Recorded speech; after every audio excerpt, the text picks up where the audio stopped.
Alrighty, I'm on here. So looks like we are live and running.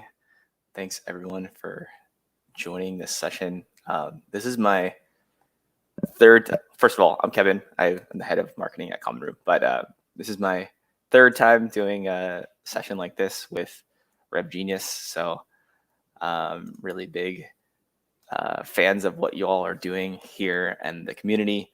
And for some reason, you keep having me back. So it's a hat trick now, and maybe I'll get to a few more by the end of the year. So really great to be here.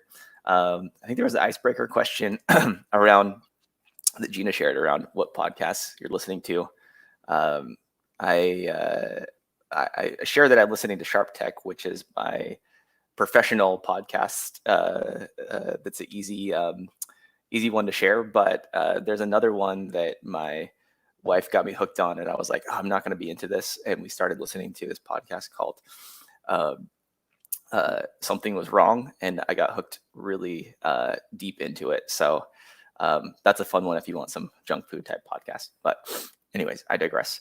Let's get into some of the content here, and should be a good session here. So yeah, like I said, I'm Kevin. I lead the marketing team at Common Room. My talk today is all about using signals to inform your go-to-market strategy and execution. We'll go deep on the why, the how, and the what, all the things you need to get started to taking a signal-based approach to your go-to-market execution. And we've got a lot to get through, so let's just jump right in. Starting with the why, I think I actually shared this slide at my last talk with Rev Genius, but it's not an easy climate out there. If you're in a go-to-market role, you're facing a lot of serious headwinds, and you're expected to do a lot more with less. So if we look into the trends that we're seeing and how those impact our go-to-market teams, there's quite a few. So one is just, I think everyone knows this. There's been a lot of layoffs in 2023, and then that's starting to slow in 2024. But we're also not seeing a lot of hiring surges and lots of hiring freezes. So that on top of people exploring or companies exploring AI to replace the people who are laid off is impacting us go-to-market teams with less seats to sell to and higher churn. There's also a trend of rewarding efficient growth.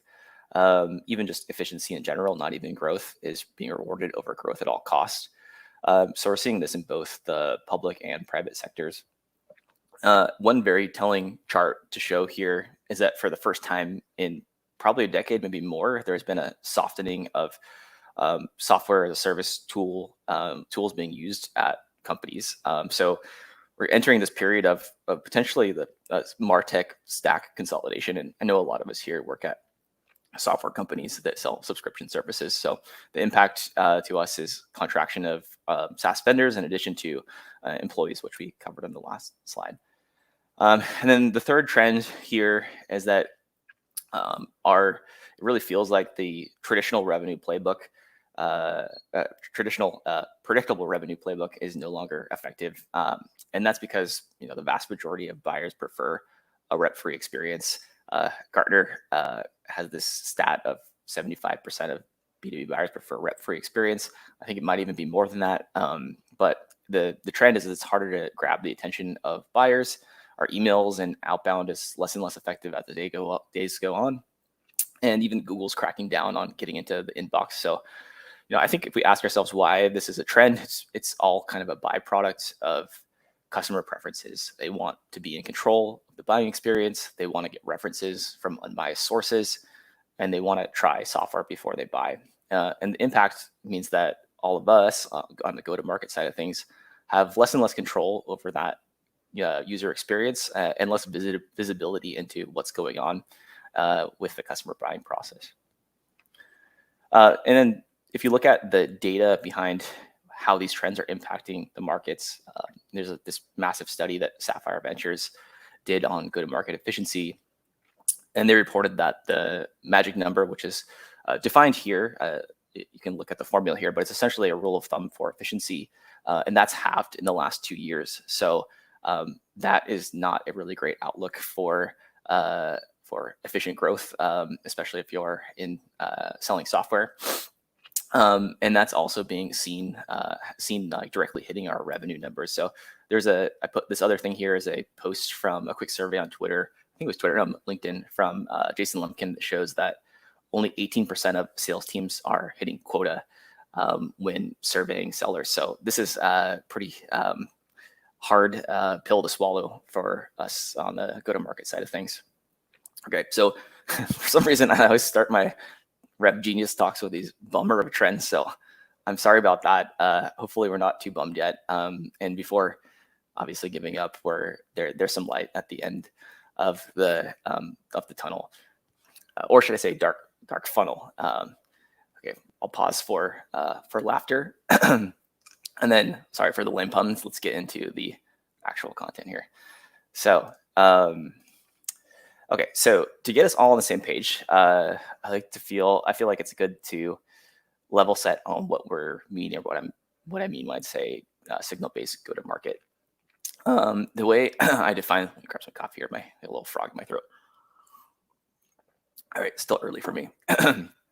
So the way I define signal-based go-to-market is just plainly written here. It's capturing buying signals to identify who's in market, or who's showing early signs on the path to being in market, and then using those signals to inform your go-to-market approach, and then also taking action on that intel with context. I think it's a concept that's been around for a long time. It's also getting a lot of attention now. Kind of similar. I feel like it's kind of a similar vibe to where ABM was 5 to 7 years ago, say. And I think that part of the reason for this trend is that technology is now catching up with delivering on the promise of reaching the right person with the right context and at the right time. And this is actually a nice segue into a framework that I like to use. And this framework, I feel, is the key to having a successful, high converting, highly efficient go-to-market engine. And it's just embodied by this pretty simple Venn diagram. So on the left-hand side here, we have our defined target audience. And then on the right, we have a compelling offer. And the more these two circles overlap, the higher our conversion rate will be. So that is, the more likely our target audience that we're trying to reach will take the desired outcome that we're looking to drive with our offer. On the consumer example side of things, I can share a recent experience from my personal experience. And my heater went out, and it gets pretty chilly here in San Francisco in the spring. And so I went on the search for an HVAC repair person. Looked on the review sites. I think I used Thumbtack eventually. And one service was offering a free diagnosis. And so that sounded pretty low risk to me. I ended up booking time to get that diagnosis and converting to a full repair with a person who provided it on the spot. So in this analogy, or this actual use case, the signal that put me in the audience circle here was my heater breaking. And then the compelling offer was this free diagnosis. So it's like pretty simple stuff, but important to keep in mind as we execute this signal approach. If I were in Florida, for example, I wouldn't fit into this audience circle, or there wouldn't be much overlap if they were offering me this free diagnosis and I was, in a warm climate.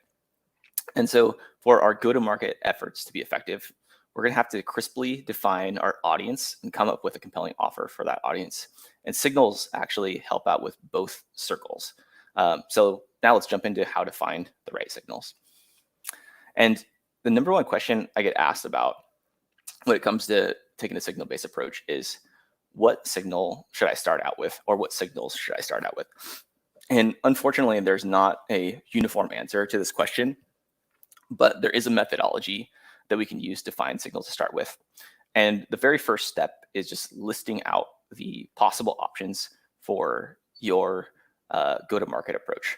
And if you're struggling to come up with ideas, sometimes working from a blank slate is hard.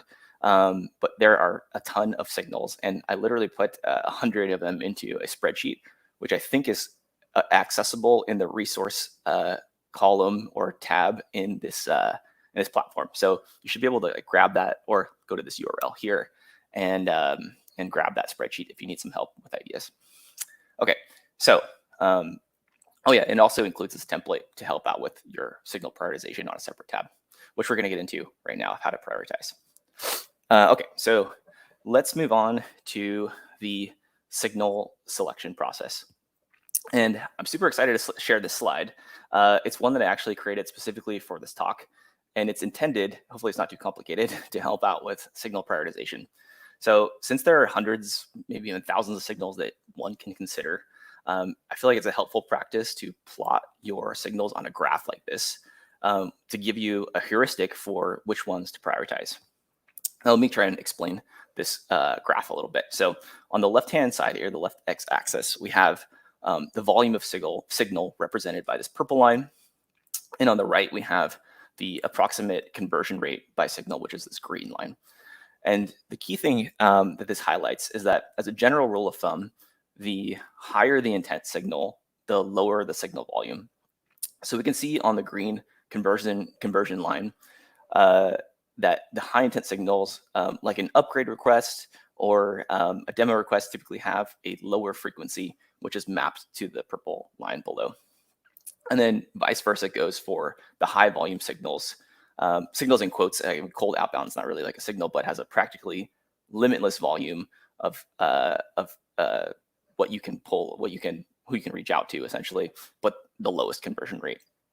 And the other kind of counterintuitive factor to call it here is that typically for the higher intent signals, like a demo request or a pricing inquiry, the less effort and personalization is needed for the conversion. So while we absolutely want to make sure that these high intent hand raisers are accounted for the most part, they already are, thanks to our marketing and ops teams. So some of these flows are even like fully automated with tools like Chili Piper. So I won't be touching too much, or the signal selection process isn't like going to be too much on focusing on this gray area, because it's just really high intent cohort that is probably already handled. But after this high intent cohort, we turn to this yellow orange-ish area. And let's go a little bit deeper there. So when it comes to selecting signals to run for your experimental signal-based plays, this orange area is generally the group that I like to hone in on.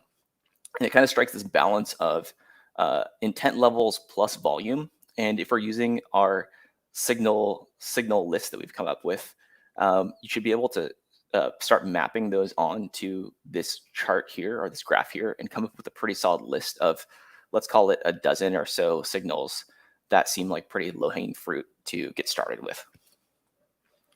Okay, and then with that list of a dozen or so signals, I like to group them together by the channel or category, whatever grouping makes sense to you, and share. To share an example of what I mean, I've chosen a grouped view here that you can see.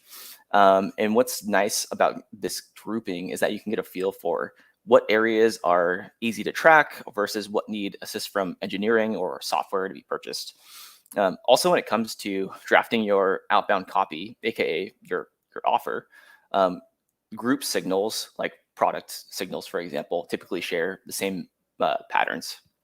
So for example, a product-led outbound message will typically follow the pattern of, hey, I noticed you, and then call out the action that happened in the product, and wanted to give you a few pointers on, what use case you're helping to solve from that from that product usage trigger, and what you can, how you craft your outbound message to match to that. So that's typically a pattern that we see across group signals. And then from here, we can say, we can select, let's call it 3 to 5 signals to start experimenting with. And now we have our signals collected, and we can move on to our next step, which is execution. And that is taking action on these signals. And in order to do that, we want to come up with compelling offers as a next step to nudge our audience into action. And for that, we can turn back to our handy audience offer Venn diagram.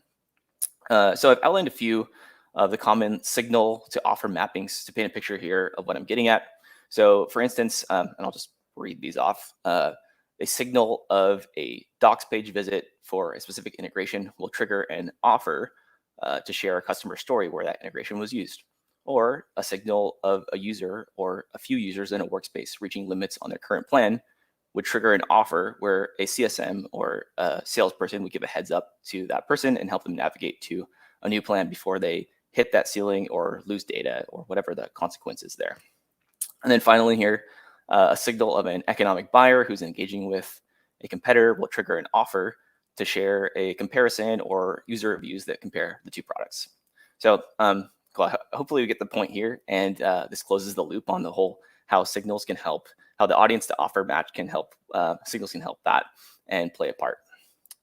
Okay, I'm going to take a quick coffee break, look to see if there are any questions. Oh, we'll answer questions at the end. I want to distract myself. 1 sec.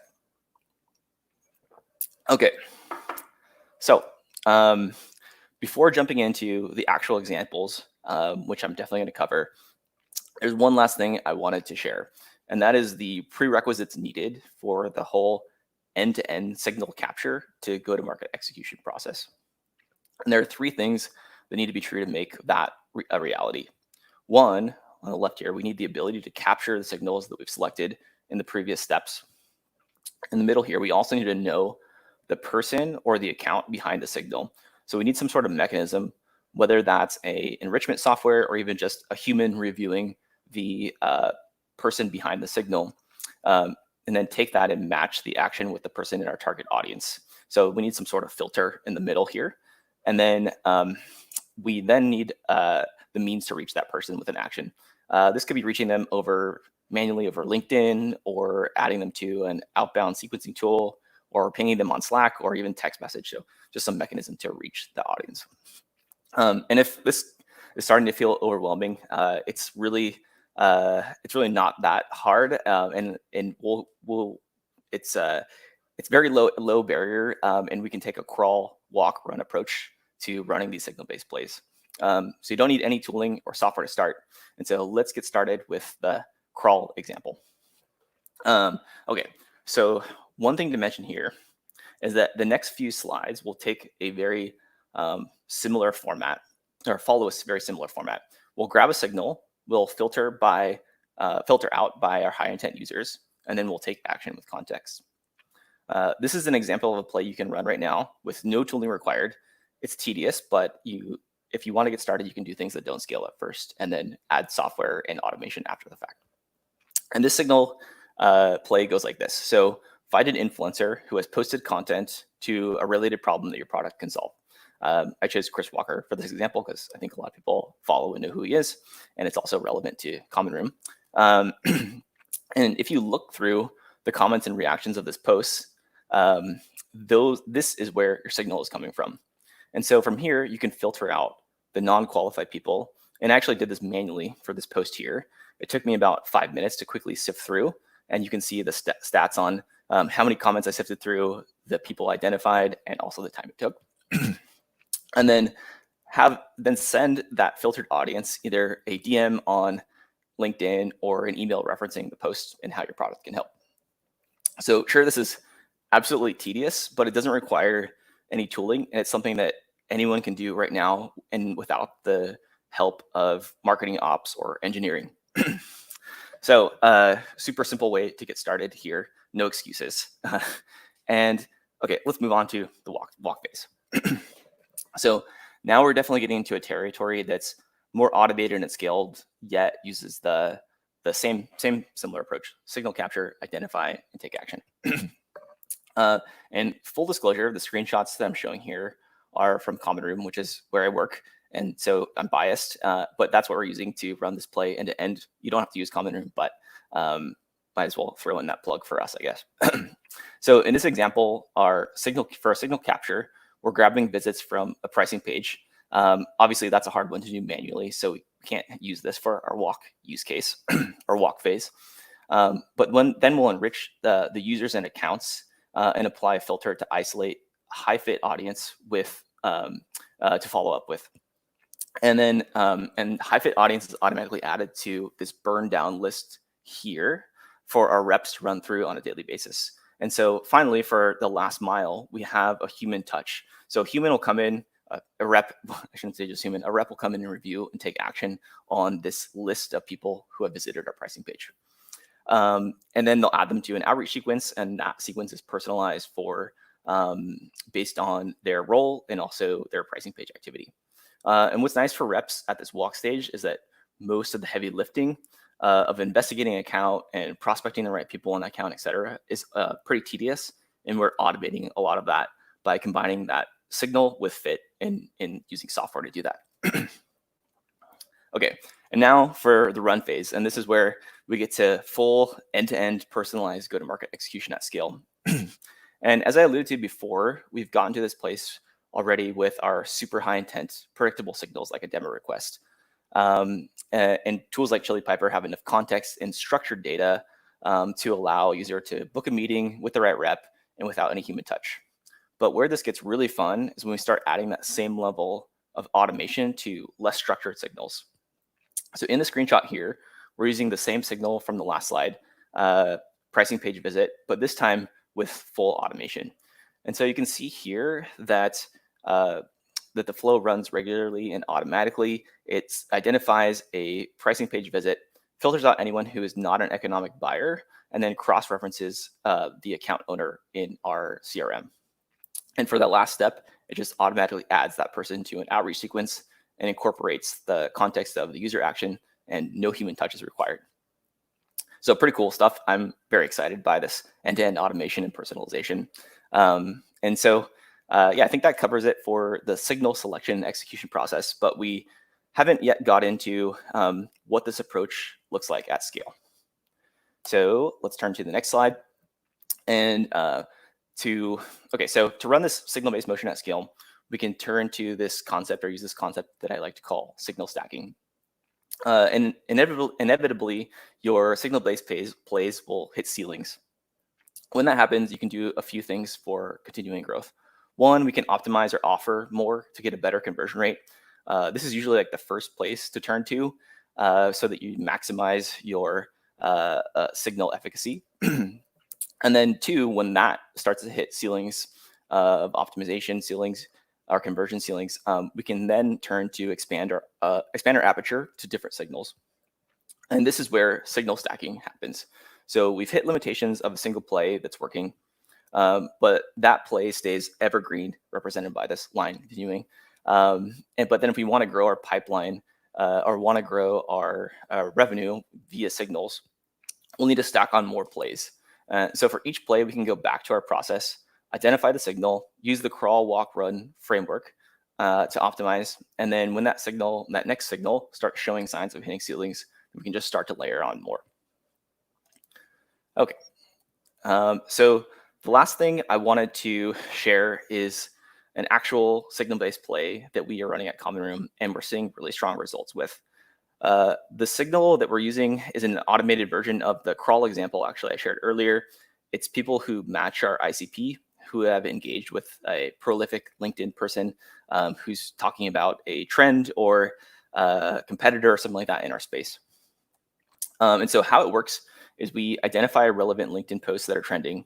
We'll then fetch users who interact with that post and feed them into a G sheet that includes attributes like the action they took, their profile URL, and other things that we use for personalization. And then we automatically pull that into Common Room for enrichment and account matching. And then from here, our team has this audience segment that's refreshed daily, and they can burn down and add to a hyper-personalized outreach sequence. So currently, there's a last mile human review step here. We're definitely not on the run phase with this yet. And so here's what that list looks like, that burn down list looks like from our reps point of view. This is in demo mode, so hopefully everything's obfuscated for the user identities here.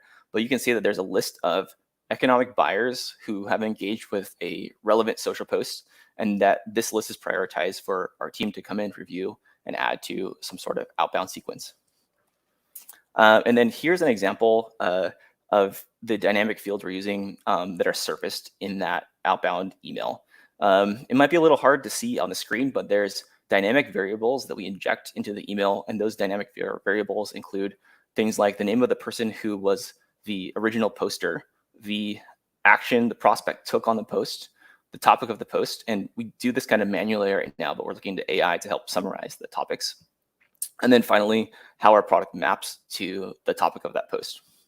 Okay, and so all of this work would be for naught if we didn't actually get the same results or better results. So I'm happy to share that although our open and reply rate was just slightly higher than our historical average, I think maybe 10 to 15% higher, we are seeing more than 2x, a 120% increase in meetings booked as a result of running this really hyper-personalized play. And we're just at the walk stage, so there's a lot of opportunity to grow here. And then it's also just not our own teams who are seeing results like this. I've listed a few companies here who are common room customers, of course.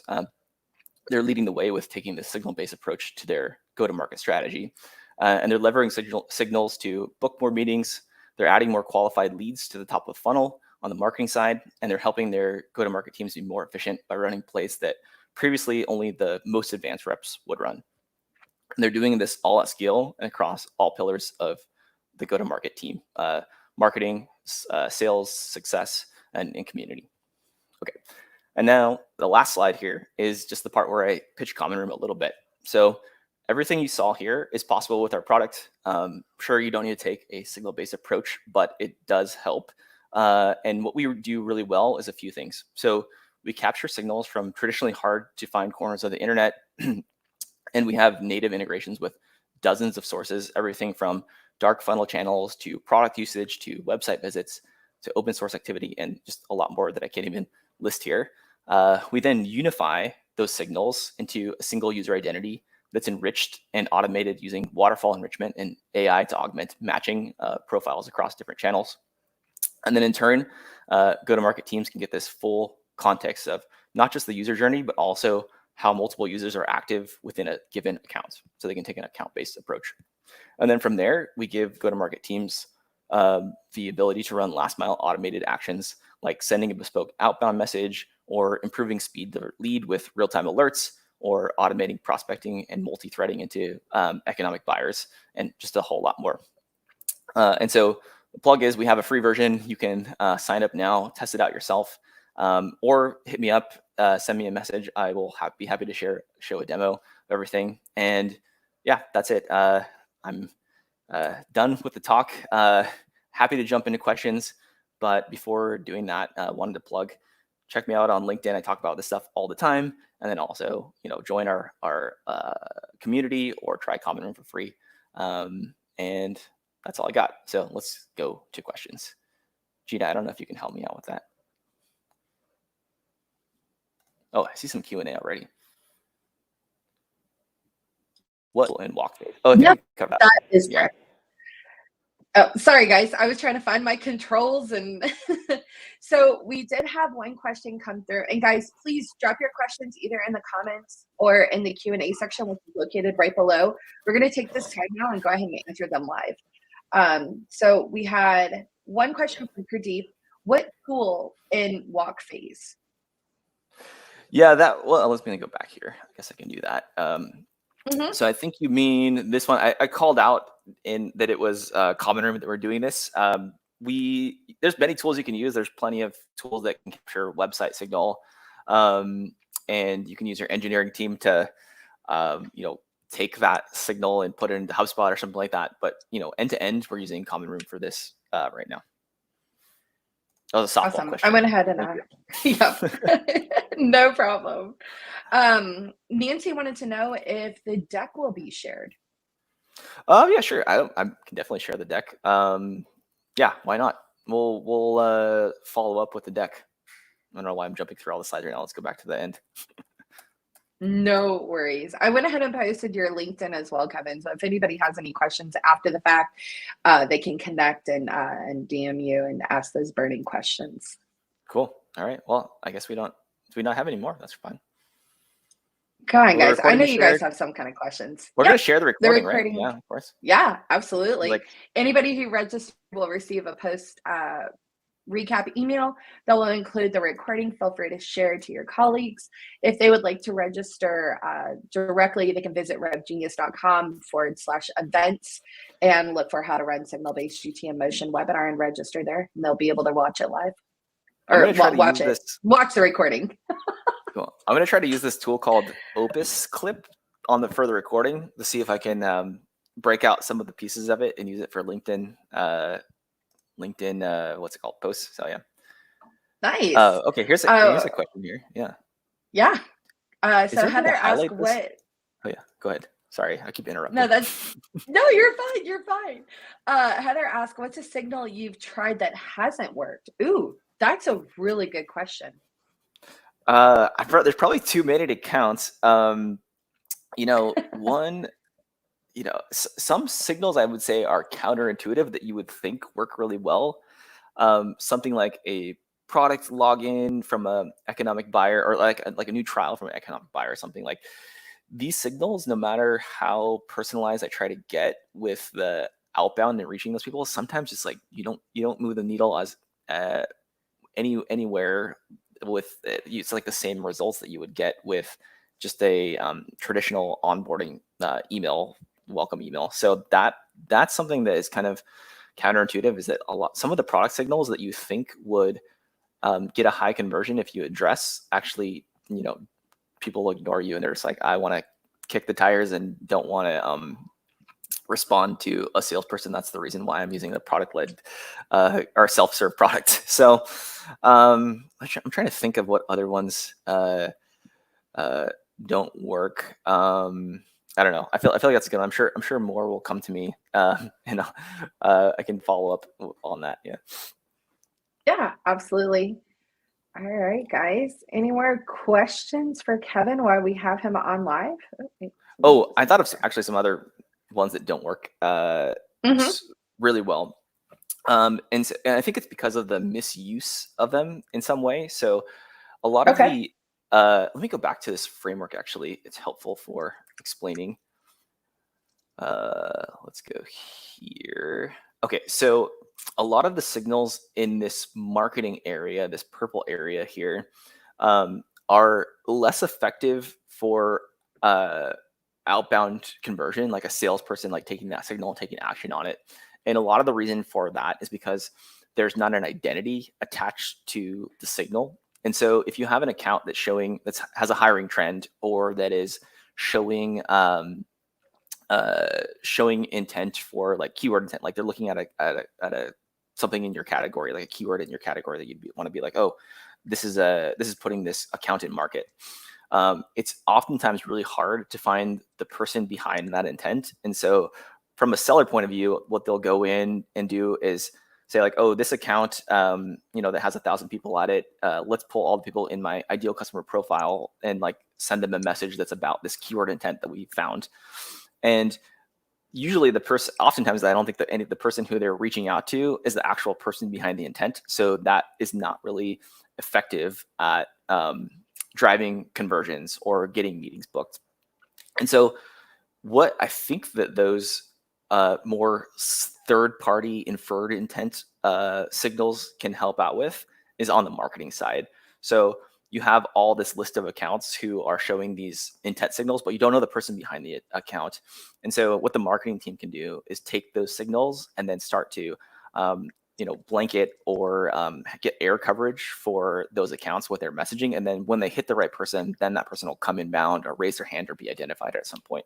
So that's actually an interesting point that I didn't cover, is like this purple area here is the area where the signal's not strong enough to reach out directly or have like a one-to-one or one-to-many approach. It's more, this is where marketing can do their scaled approach to targeting and informing target accounts. So thanks for asking that question. And I'm glad I got to share that little tidbit, which I didn't cover in the talk. So cool. Awesome. We had another question come in from Robert. Do you recommend sending multiple touches on a single signal? Sorry, it was, oh, yes. Sorry, can you repeat the question one more time? Multiple touches on a single signal? Uh-huh. Yes. Yeah, I would say absolutely. I mean, if you think about your own inbox, right, or your own LinkedIn, messages, oftentimes they're flooded with people trying to reach you, or at least that happens to me. And so it takes multiple times for sometimes people to even open an email or to like look at the content. So if you're not reaching out to people more than one time, I don't know what the right number is, but it's certainly hurting your chance of getting a response, I would say, because we see on our end, in the SDR team that I work with, they have probably like 12 touch sequences that are email, LinkedIn DM plus call type sequences. And so we'll see conversions like at the very end of that end-to-end sequence lifecycle. So I would say absolutely that multiple touch sequences are something you can use. I would just say try and make them a little bit more tied to the signal that's happening, and not just say like, hey, did you see my last email? Hey, just bumping this up to you. Like, that's not really helpful. So try and be helpful with those follow-on touches. Awesome. Let's see the latest message. So it's from Alan. He says, saw SaaS tools like Airtable, Asana, and Notion on your website as customers. How do they use your solution? Would you be able to share some specific use cases? Great question, Alan. Thank you. Yeah, I would say, I mean, we have some case studies out there, or more from these customers here, Apollo and Pulumi, but everyone's kind of using the product in the same way. And it's this slide here. We're pulling in signal from different sources. Then they're building some sort of, or creating some sort of prioritized list for their go-to-market teams to review and start to figure out their approach to reaching those accounts. And then also doing the last mile automation within the product itself. So Airtable, Asana, Notion, they're all doing different things. They all have different signals, but the general framework of find a signal, identify, filter out the people who are the right people to reach out to, and then take action based on that context is applicable across all of our customers. Yeah, absolutely. We love Common Room. Yeah, Rev Genius probably does the same thing, right? Maybe on the community side a little bit more. We run, yep, absolutely. we run a little bit different, but one in the same, like you said, same framework, find the signal, filter out who we want to see, and then build it from there. So yeah, that's awesome. It's nice that it's at least that part's simple. That part's simple, right? Right. Exactly. The other part, like writing out the offer and like identifying the signals is a challenge, but at least the process is somewhat straightforward. Yeah, absolutely. All right. Any more questions, guys, while we have Kevin live? Don't see any more coming in. All right. Give it another minute. Glad we let it breathe for a little bit and got some more questions in, so that's good. Yeah, absolutely. We always do. It always seems like at the end, everybody comes in because they think about it and I'm going, okay, yeah, no, I need to ask this. So if not, guys, yeah, absolutely. Don't be shy. And if you guys think of anything afterwards, I did share Kevin's LinkedIn. I'll go ahead and pin it here so that it keeps refreshing. Here we go. Oh, there was also this this link in the resources. I think I can have it here. 100 signals we can drop in the chat. Yes. You can find it in the resources thing. I don't even know what to call these things. What is it, like a tab? Resources tab? Yeah. Yep. Yeah, we can drop it in there as well. Oh yeah, looks like there's people on it right now. So thanks for checking it out. Cool. Awesome. Yeah, guys, make sure you favorite that, save it, copy it, whatever. That's do what you want with it. Yeah. In there. Yep. Awesome. Well, all right. We didn't have any so much, Gina. questions. So thanks everyone. Yeah, I think we're gonna have everybody have a great day, and thank you guys for joining us. Be on the lookout for that recap email coming out with the recording as well. Kevin, as always, thank you so much for joining us. Really appreciate you as always, and great information. Awesome. Cool. Thanks everyone. Bye. Awesome. Have a great day, guys.